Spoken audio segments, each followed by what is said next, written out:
Απόψε είναι ιδιαίτερη τιμή για μας, για την ενορία μας, ιδιαίτερη τιμή και ευλογία, γιατί πρώτη φορά φιλοξενούμε από την Ιερά Μονή Σίμωνος Πέτρας οσιότατους ευλογημένους πατέρες, απόψε στο πρόσωπο του πατρός Μύρονα, που με την ευλογία του Αγίου Καθηγουμένου, την ευλογία του Αγίου Σίμωνος, δεν θα ήμασταν εδώ αν δεν ήθελε ο Θεός και η Παναγία, και τις ευλογίες της Παναγιάς μας, τον έχουμε κοντά μας. Σας ευχαριστούμε, Γέροντα, για την τιμή, για την αγάπη. Όλο που βεβαρημένο το πρόγραμμα το πνευματικό του πατρός Μύρονα, όπως πολλών ιερωμένων αυτές τις μέρες, αυτό μου έλεγε προηγουμένως, διάβαινε και διαβαίνει αυτές τις μέρες όλη την Ελλάδα για την εξομολόγηση, για λόγους πνευματικούς ωφελίας και προετοιμασίας για όλους μας για τις Άγιες ημέρες. Σας ευχαριστούμε ιδιαιτέρως. Θα μας αναπτύξει το θέμα η χριστιανική ζωή κατά το Ευαγγέλιο. Τι πιο ουσιαστικό, τι πιο ωφέλιμο, ώστε και πάλι να γεμίσουμε τις πνευματικές μας μπαταρίες, αν μου επιτρέπετε, για να βρεθούμε προετοιμασμένοι πνευματικά και ωφελημένοι, βαδίζοντες για τις Άγιες ημέρες του Πάσχα. Γέροντα, μπορείτε να καταλάβετε το βήμα, και πάλι θερμές ευχαριστίες από όλους μας.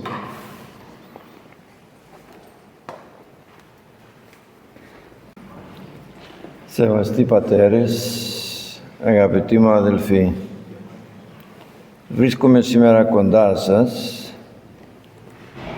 σε αυτό το ωραίο πνευματικό περιβάλλον της ενορίας σας, με τις ευχές και ευλογίες του Σεβασμιωτάτου Πειμενάρχου της Θεοσώστου Επαρχίας Κυρίου Φιλοθέου, και κατόπιν προσκλήσεως το σεβαστόν πατέρα σας προς το βαστόν γέροντά μας, Άγιο Καθηγούμενο της Ιεράς Μονής Σίμωνος Πέτρας Κύριον Ελισσέων, να ομιλήσει σε αυτή την κατακτική και πνευματική περίοδο της Μεγάλης Τεσσαρακοστής στις ανοιχτές καρδιές σας που περιμένουν Λόγου Θεού.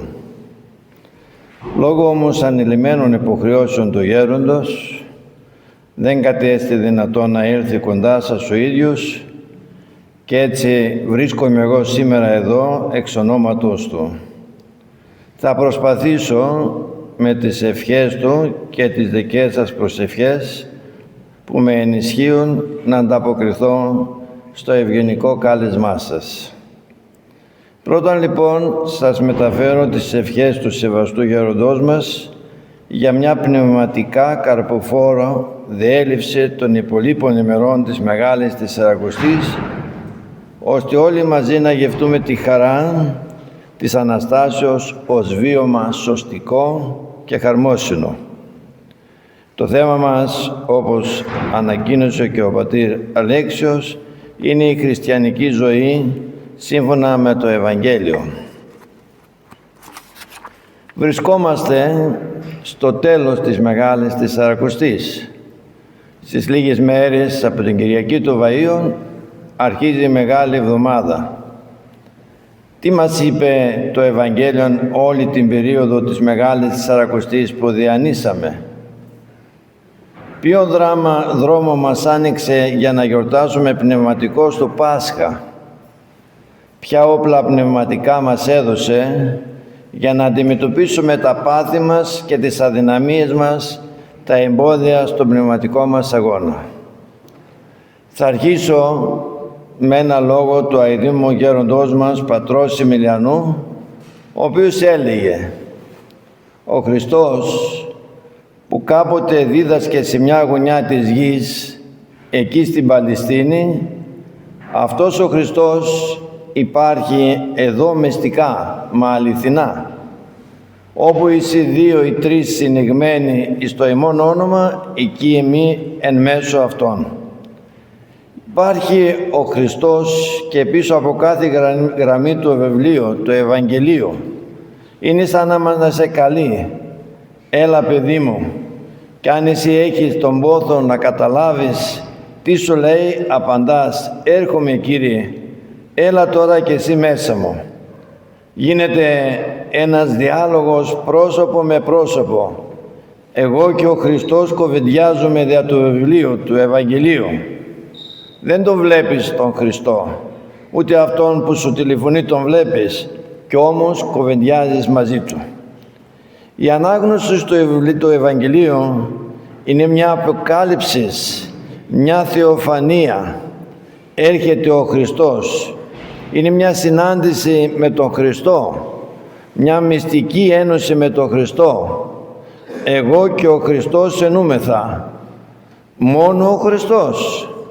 Ο Χριστός είναι πάντα μαζί με το πνευματικό ασκέρετο. Βλέπεις μπροστά τον στρατηγό με τη σημαία και πίσω ακολουθούν οι στρατιώτες του. Έτσι και ο Χριστός, πάντοτε μαζί με τους Αγίους Του, με τους αγγέλους Του, μαζί με όλους τους ουρανούς. Μια τέτοια Αγία από το πνευματικό ασκέρετο του Χριστού μας παρουσίασε η Εκκλησία μας τη χθεσινή Πέμπτη Κυριακή των Αγίων Νηστιών, την Αγία Μαρία την Αιγυπτία. Τι ήταν η Αγία Μαρία η Αιγυπτία? Μεγάλη αμαρτωλή. Δεν υπήρχε αμαρτία, αν και μικρή στην ηλικία, που δεν την είχε διαπράξει. Όμως δεν έμεινε στην αμαρτία. Προχώρησε στην μετάνοια.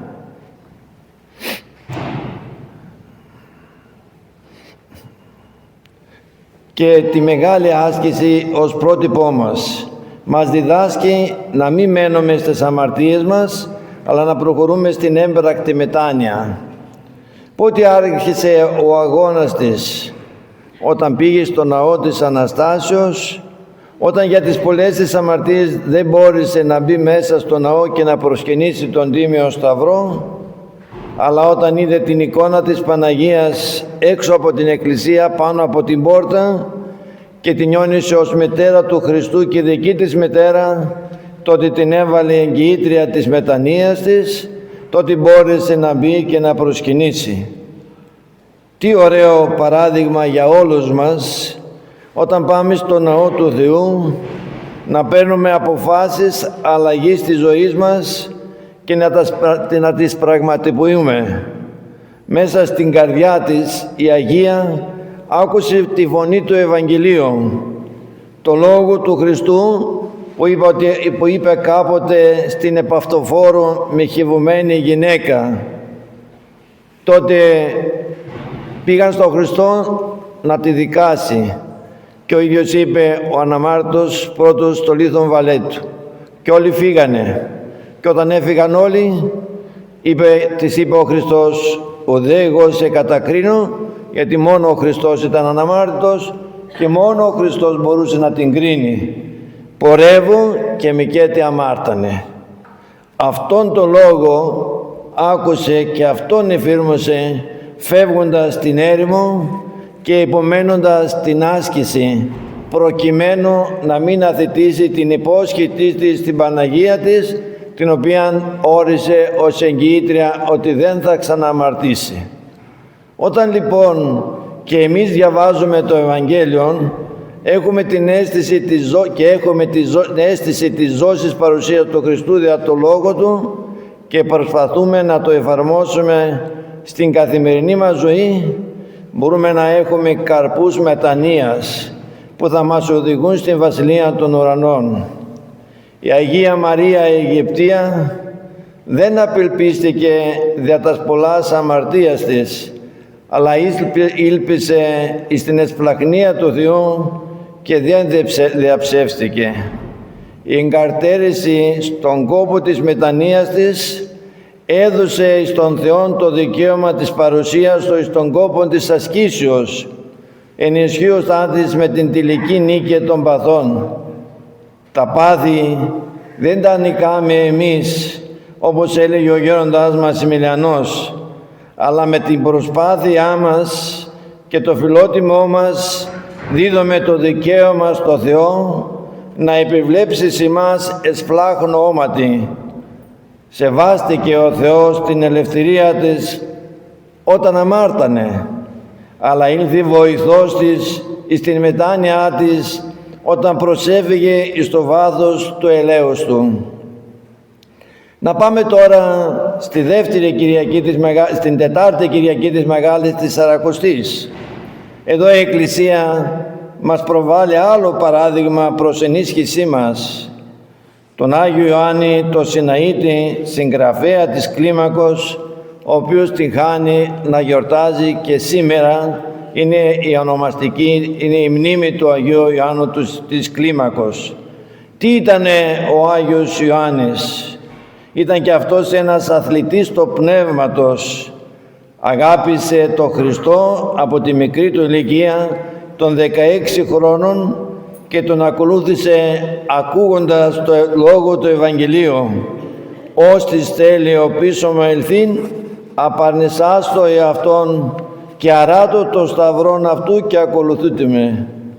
Πολύ ωραία μας περιγράφει αυτή την απόφαση το δοξαστικό του Εσπερινού της εορτής που λέει τα εξής: «Όσοι Πάτερ της φωνής του Ευαγγελίου του Κυρίου ακούσας, τον κόσμον κατέλειπες, τον πλούτον και την δόξαν εισοδέν λογισάμενος, όθιν πάσιν ευώας, αγαπήσατε τον Θεόν και ευρύσετε χάριν αιώνιον, με δεν προτιμήσατε τις αγάπης αυτού, ή να όταν έλθει εν τη δόξη αυτού, ευρύζεται ανάπαυσε με τα πάντων των Αγίων, όν της εκκλησίας Χριστέ, φύλαξον και σώσον τας ψυχάς ημών». Εδώ βλέπετε ο υμνογράφος μέσα σε λίγες γραμμές μας είπε πως πρέπει και εμείς να σκεπτόμαστε, να ακούμε τον Λόγο του Θεού δια του Ευαγγελίου και να τον ακολουθούμε αγαπώντας τον Χριστό. Ο Άγιος Ιωάννης το έκανε αυτό. Γνώρισε τον Χριστό δια του Ευαγγελίου και τον αγάπησε. Ακολούθησε ο πίσω του, σηκώνοντας το σταυρό του. Βίωσε την βοήθειά του. Γεύτηκε τους καρπούς της χάριτος, τους οποίους χαρίζει σε όλους μας ο Άγιος δια των δύο λόγων του, των λόγων που μας άφησε και τα οποία είναι οι λόγοι του, οι οποίοι είναι απάβγασμα της χάριτος του Αγίου Πνεύματος. Είναι οι λόγοι του που περιέχονται στο βιβλίο που ονομάζεται «Κλίμαξ του Παραδείσου».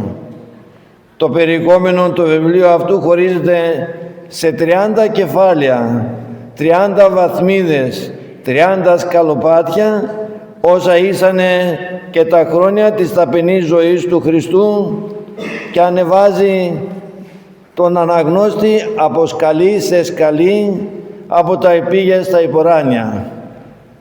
Αρχίζει η κλίμακα, αρχίζει η ζωή μας η πνευματική από τη φυγή εκ του κόσμου, δηλαδή της απαρνήσεως του εγκοσμίου φρονήματος του ιδίου του εαυτού μας, το απαρνησάς του εαυτόν του Χριστού με την υποταγή σε ένα έμπειρο πνευματικό διδάσκαλο, διότι το Ευαγγέλιο λέει αρκετόν το μαθητή ή να γίνεται ως ο διδάσκαλος αυτού. Δεν μπορείς να προχωράς πνευματικά χωρίς πνευματικό διδάσκαλο. Μας διδάσκει την πάλη και την νίκη των παθών δια της απαρνήσεώς τους και δια της εργασίας των εντολών του Θεού. Εάν αγαπάτε με, τας εντολάς τας εμάς στηρίζετε. Ο έχων τας εντολάς μου και τερών αυτάς, εκείνος εστί ο αγαπών με. Ο δε αγαπών με αγαπηθήσετε υπό του Πατρός μου και εγώ αγαπήσω Αυτόν. Μετά την νίκη των παθών δια της στηρίζεως των εντολών του Θεού, μας διδάσκει την απόκτηση των πνευματικών αρετών, της πραότητος, της ταπεινώσεως. Μάθετε από μου ότι πράω σε μη και ταπεινώς η καρδία και βρίζεται ανάπαυση τες ψυχές ημών και φτάνει στο τέλος τις τρεις μεγάλες θεολογικές αρετές της πίστεως, της ελπίδος και της αγάπης. Ο ίδιος ο Άγιος Ιωάννης ο Σεναΐτης ανέβηκε όλες τις βαθμίδες, όλα τα σκαλοπάτια αυτής της πνευματικής κλίμακος και έφτασε στην κορυφή της και μας προσκαλεί όλους λέγοντάς μας: «Αναβείτε αδελφοί, αναβείτε αναβάσεις πνευματικές, ενθυμούμενε τον προφήτων που λέγε, δεύτε αναβόμενοι στο όρος Κυρίου εις το οίκον του Θεού ημών». Μας διδάσκει ακόμη, αδελφοί μου, ο Άγιος Ιωάννης ότι η πνευματική πρόοδος δεν επιτυχάνεται με μαγικό τρόπο, αλλά με σύνεση και με αδιάκοπη προσπάθεια κατά τη διάρκεια ολοκλήρου της ζωής μας, υπό την καθοδήγηση ενός δοκιμασμένου πνευματικού διδασκάλου.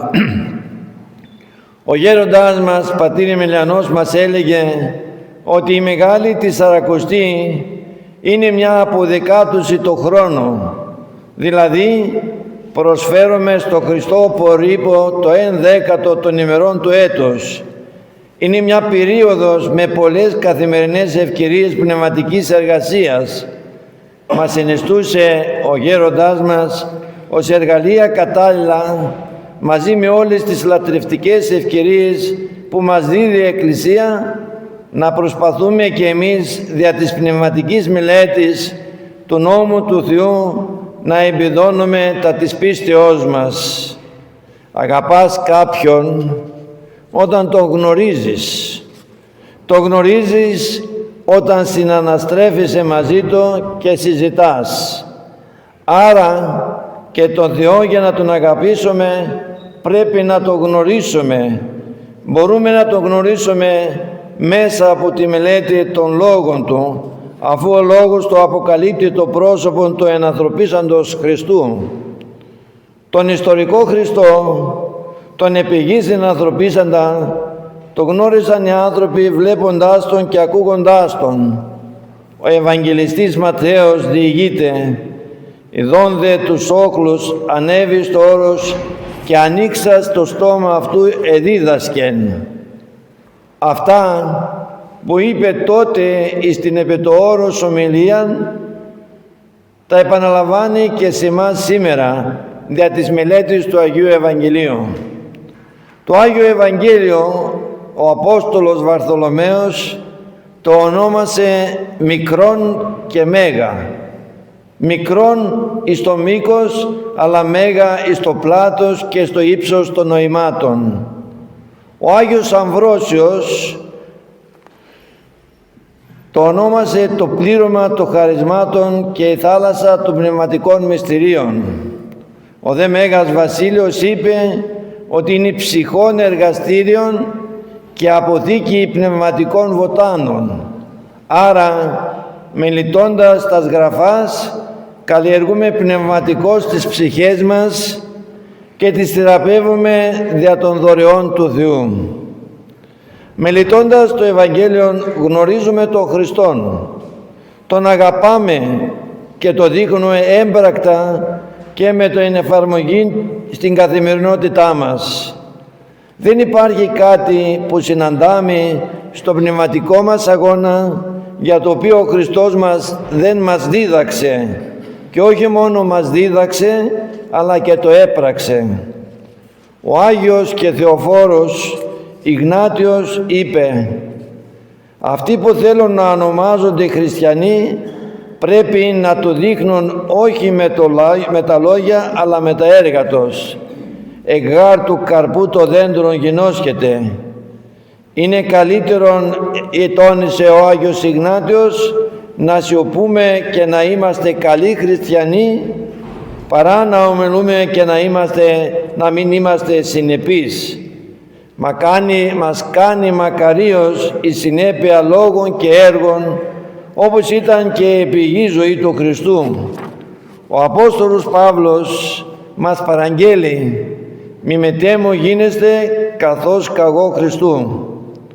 Αν πιστεύουμε ότι δεν μπορούμε να ομοιάσουμε μες τον Χριστόν, διότι ήταν θεάνθρωπος, τότε ας προσπαθούμε να ομοιάζουμε με τους Αγίους μας. Δόξα τω Θεώ, κάθε μέρα η Εκκλησία μας προβάλλει τόσους Αγίους παλιούς αλλά και συγχρόνους που τους είδαμε και τους ακούσαμε, ακόμη τους ακούμε και τους βλέπουμε με τα σύγχρονα μέσα, παρότι αυτοί τώρα βρίσκονται στη Βασιλεία των Ουρανών. Είναι τόσο κοντά μας οι Άγιοι δια το λόγο τους και των ποικίλων Ευαγγελισιών τους. Θέλησε και αγωνιστική διάθεση να έχουμε και με τη χάρη του Θεού μπορούμε να τους ομοιάσουμε. Προβάλλεται συχνά μια άλλη δικαιολογία. Το Ευαγγέλιο είναι γραμμένο στα αρχαία ελληνικά και δεν το καταλαβαίνουμε. Είναι μια εύλογη δικαιολογία για να μην μελετούμε το Ευαγγέλιο. Με έκανε εντύπωση μια διήγηση του γέροντός μας Εμιλιανού, την οποία ανέφερε σε μια εσπερινή ομιλία του 1971 στα Τρίκαλα, όπως αυτή που κάνουμε και εμείς σήμερα, και το θέμα ήταν πνευματική μελέτη. Έλεγε το εξής: θυμάμαι όταν ήμουν φοιτητής θεολογίας ότι είχα πάει σε ένα σχολείο για να κάνω το δάσκαλο, να κάνει την εξάσκηση, την πρακτική σε ένα σχολείο. Εγώ τον Ιαρούλη να μιλήσω στους μαθητάς. Έξω από την πόρτα του σχολείου ήταν μια κυρούλα που βουλούσε κουλούρια. Πόσα δεν με δίδαξε, λέει ο γέροντας, και πόσο δεν με ταπείνωσε αυτή η κυρούλα. Διάβαζε. Τι διαβάζεις, κυρούλα, της λέω? Το Ευαγγέλιο, παιδί μου. Μα το καταλαβαίνεις? Αμέ, το δευτερώνω.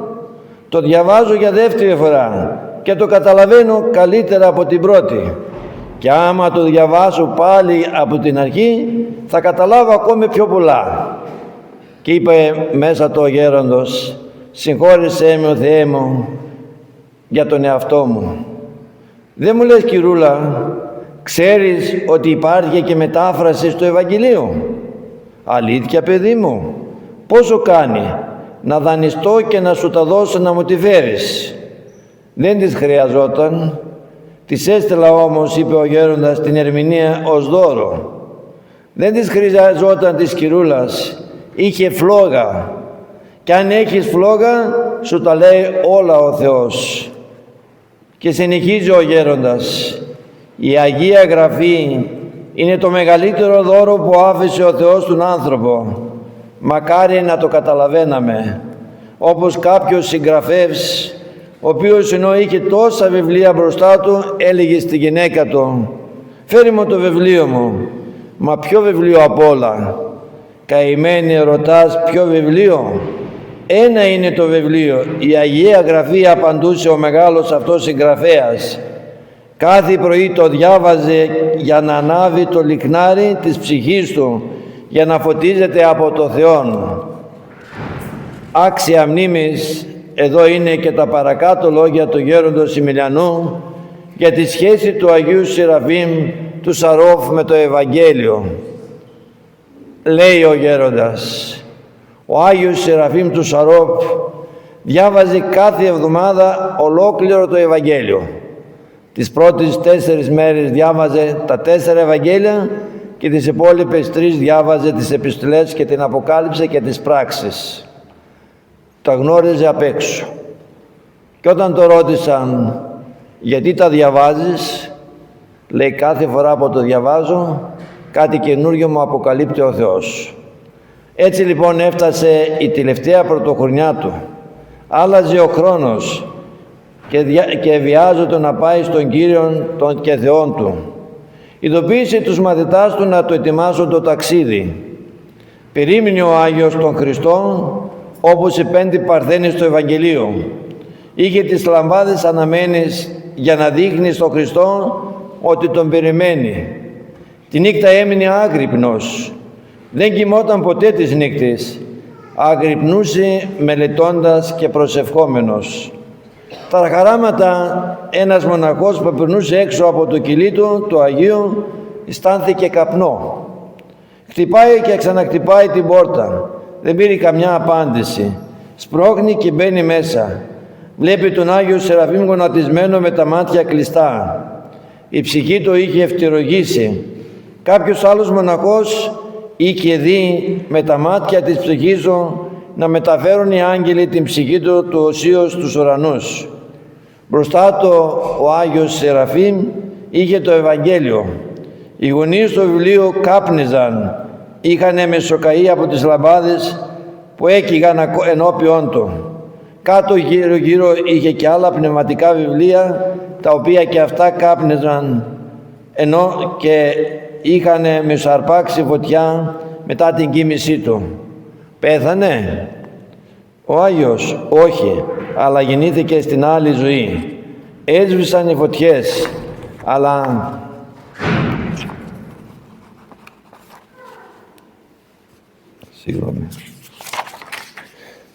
για όλους εμάς παραμένει ζωντανή η εικόνα της φλεγωμένης από την αγάπη του Θεού καρδιάς στο οσείο. Αυτά τα λόγια του σεβαστού μας γέροντα δίνουν αναπάντηση και στους μη γνωρίζοντας αρχαία, αλλά και στους μορφωμένους. Ο Λόγος του Θεού απευθύνεται και οδηγεί όλους μας στην Βασιλεία των Ουρανών. Φωτίζει τα βήματά μας, όπως το λέει στον 118ο ψαλμό. «Λίγνος της πως είμαι ο νόμος σου και φως της τρίβης μου». Μεταφρασμένο, ο νόμος σου είναι φως στη ζωή μου, σαν το λιχνάρι που φωτίζει τη νύχτα για να μην σκοντάφτουν τα πόδια μου. Είναι φως που φωτίζει τους δρόμους της ζωής μου. Είναι πολύ ωραίος αυτός ο ψαλμός και εξυμνεί τη σπουδαιότητα του να γνωρίζει κανείς τον νόμο του Θεού και να προσπαθεί στην καθημερινότητά του να τον έχει οδηγό. Μαζί με τη γνώση του νόμου του Θεού, για να αγαπήσουμε τον Θεό, πρέπει να μάθουμε να προσευχόμαστε, να εκκλησιαζόμαστε, να νηστεύουμε, να νιώθουμε την αμαρτωλότητά μας, να ελπίζουμε στην εσπλαχνία του Θεού και να νιώθουμε την παρουσία του όλης της ώρας του 24ωρου. Στο θέμα της προσευχής, ο Χριστός μας δεν μας άφησε χωρίς οδηγό. Όταν του ζήτησαν οι μαθητές, οι Απόστολοι, να τους διδάσκει πώς πρέπει να προσεύχονται, όπως είχε κάνει ο Άγιος Ιωάννης ο πρόδρομος, δίδαξε τους δικούς του μαθητάς, τότε ο Χριστός τους δίδαξε την Κυριακή προσευχή, το κοινώς ονομαζόμενο Πάτερ ημών. Μικρή, για να μπορούμε εύκολα να την αποστηθίζουμε, και πλούσια και ολοκληρωμένη εις τα νοήματα δοξολογίας, ευχαριστήσεως, αιτήσεων προσωπικών. Είναι πολύ παρήγορο που όλοι μας τη γνωρίζουμε, αλλά είναι λίγο αποκαρδιωτικό, διότι πολύ λίγοι την χρησιμοποιούμε στην καθημερινότητά μας. Θυμάμαι έναν ασκητή, και μάλιστα και ο Άγιος Παΐσιος το έλεγε, μπορείς να λες το Πάτερ ημών όταν ξυπνάς, μπορεί να το θυμάσαι το μεσημέρι, μπορεί να το πεις το βράδυ πριν κοιμηθείς. Δηλαδή, αφού το δίδαξε ο Χριστός, τι καλύτερη προσευχή μπορούμε να έχουμε. Αλλά και αυτή τη μικρή προσευχή τη θεωρούμε περιττή στη ζωή μας. Αν ως χριστιανοί υπακούονται στο Λόγο του Χριστού, όπως αυτός περιγράφεται στο 6ο κεφάλαιο του κατά Ματθαίο Ευαγγελίου ή στο 11ο του κατά Λουκά Ευαγγελίου, θα μάθουμε πρακτικά και εύκολα να προσευχόμαστε εν το κρυπτό. Αλλά τα αποτελέσματα της προσευχής μας θα είναι εν το φανερό. Οι ίδιοι θα νιώθουμε τις αλλοιώσεις της δεξιάς του υψίστου, αλλά και όσοι βρίσκονται κοντά μας θα νιώθουν την αλλαγή μας στις σχέσεις μας μαζί τους. Αγριέψαμε, αδελφοί μου, διότι ξεχάσαμε να προσευχόμαστε, να έχουμε την αίσθηση της παρουσίας του Θεού, να έχουμε την αίσθηση της πρόνοιας του Θεού και του διλήμματος του Θεού. Σε όλα προτάσουμε τον εαυτό μας ως Κύριο και Κριτή. Έτσι ως άνθρωποι σφάλαμε και εκείνος ως Θεός μας ανέχεται, προσμένοντας τη μετάνοια και επιστροφή μας στην πατρική Του αγκάλη. Ακόμη ο Χριστός μας με τη γνωστή παραβολή του Τυλώνου και του Φαρισαίου, με την οποία ανοίγει το κατανυκτικό τριώδιο, μας διδάσκει και με ποιο φρόνημα και με ποια συναίσθηση πρέπει να προσευχόμεθα. Θυμάστε τι μας προέτρεψε το τροπάριο του Εσπερινού της ημέρας εκείνης. Τι μας είπε? Μη προσευχόμεθα φαρισαϊκός, αδελφοί, ο γάρι ψώνει αυτόν ταπεινωθήσετε, ταπεινωθόμεν εναντίον του Θεού, τελωνικός διανυστίας κράζοντες. Ελάστη τιμήν ο Θεός της αμαρτωλής. Δια το λόγο της παραβολής αυτής μαθαίνουμε την σποδιότητα της ταπεινώσεως και τη ζημία που προκαλεί η υπερηφάνεια. Η ταπείνωση είναι η προϋπόθεση όλων των αρετών, ενώ η υπερηφάνεια η αιτία όλων των παθών. Ο ίδιος ο Χριστός μας είπε: «Μάθετε από μου ότι πράος ημί και ταπεινώς στην καρδία». Οι αρετές μας κάνουν αγαπητούς, μας κάνουν κοινωνικούς, ενώ τα πάθη και οι αμαρτίες μας απομονώνουν και γινόμαστε αντικοινωνικοί. Παράδειγμα, όλοι οι Άγιοι είναι αγαπητοί εις όλους μας. Γιατί? Διότι όλοι τους ήταν ταπεινοί. Ο ταπεινός είναι φιλόθεος και φιλάνθρωπος. Να είμαστε εθελοσίως εργάτες της ταπεινώσεως και να μην θεωρούμε την ταπείνωση ως έκφραση αποτυχημένων ανθρώπων, όπως έκανε ο Φαρισαίος της παραβολής. Αυτό μας το βιβιώνει και ο Ευαγγελικός Λόγος του Χριστού, ο οποίος λέει: «Πάσο υψώνει αυτόν ταπεινωθήσετε, ο δε ταπεινώνει αυτόν υψωθήσετε».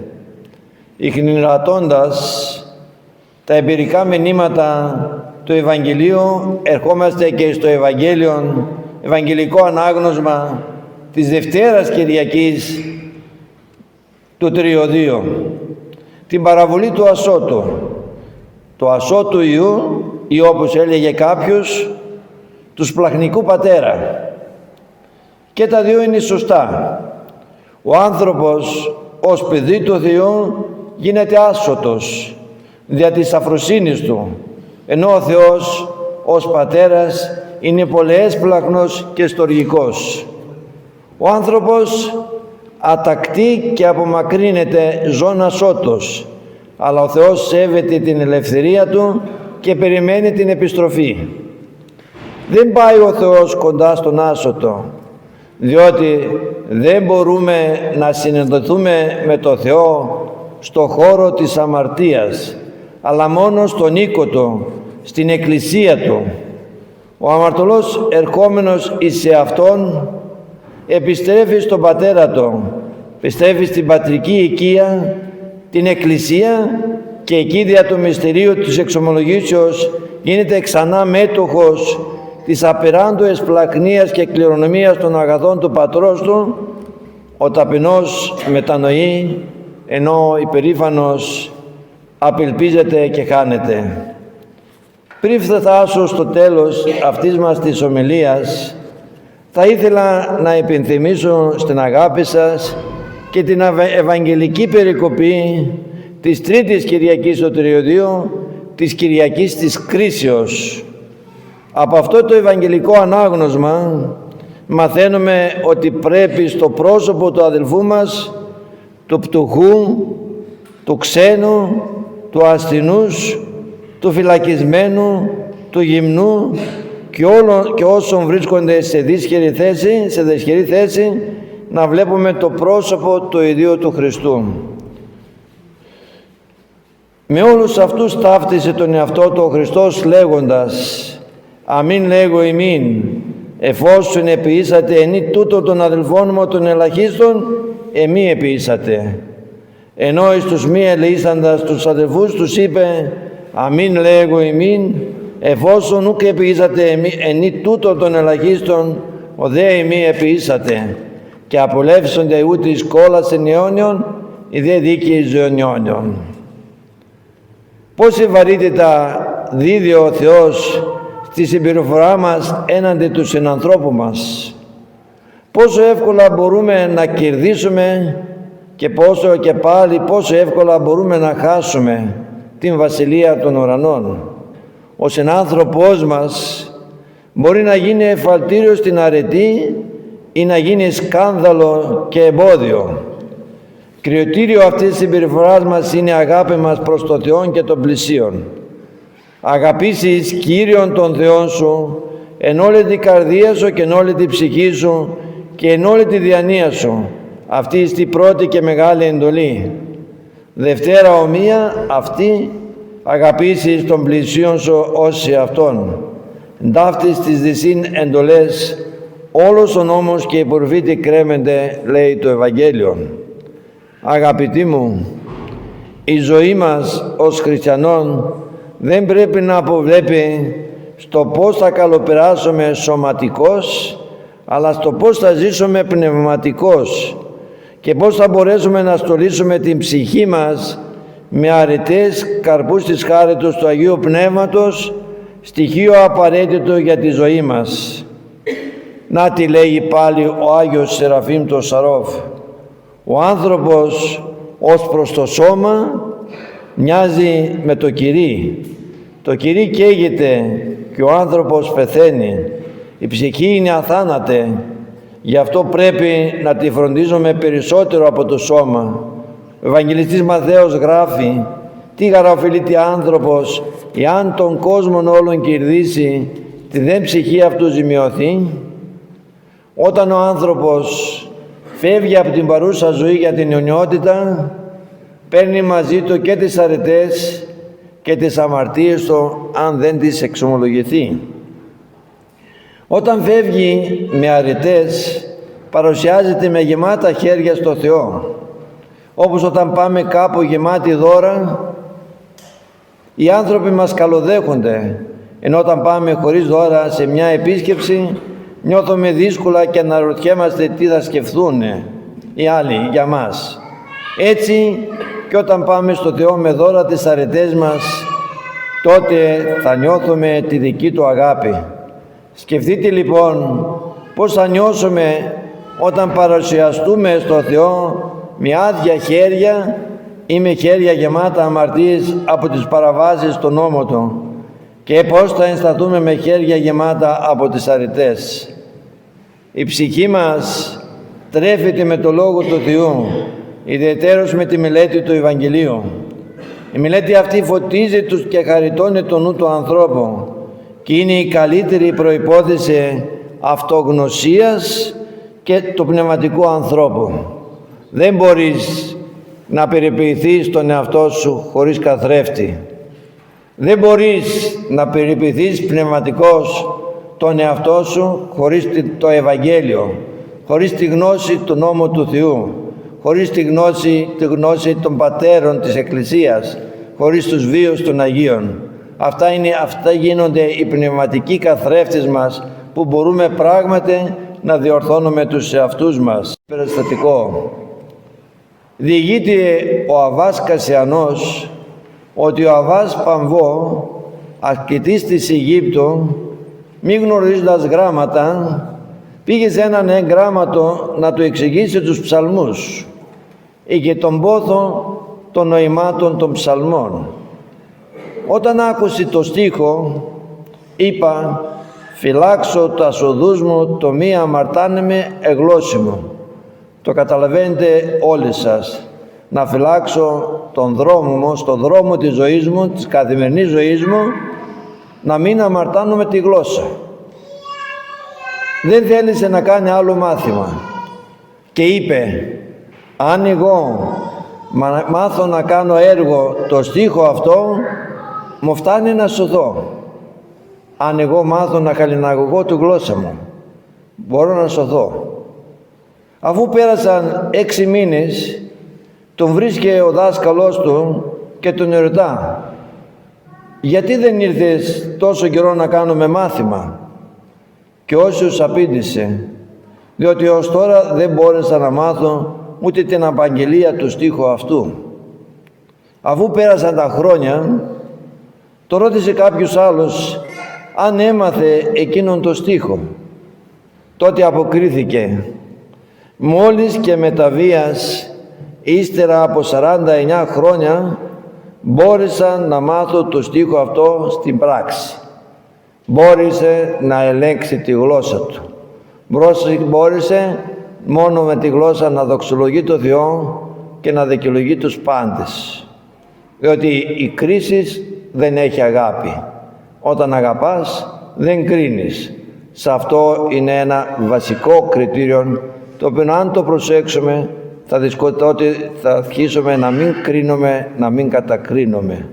Βλέπετε ένας Άγιος μέσα στην όρημο και πόσο μεγάλο αγώνα έκανε για να μάθει Αυτόν και το κατάφερε. Τον κατάφερε με τη χάρη του Θεού, διότι ο Θεός, είπαμε, όταν εμείς προσπαθούμε, Εκείνος έρχεται αρρωγός μας.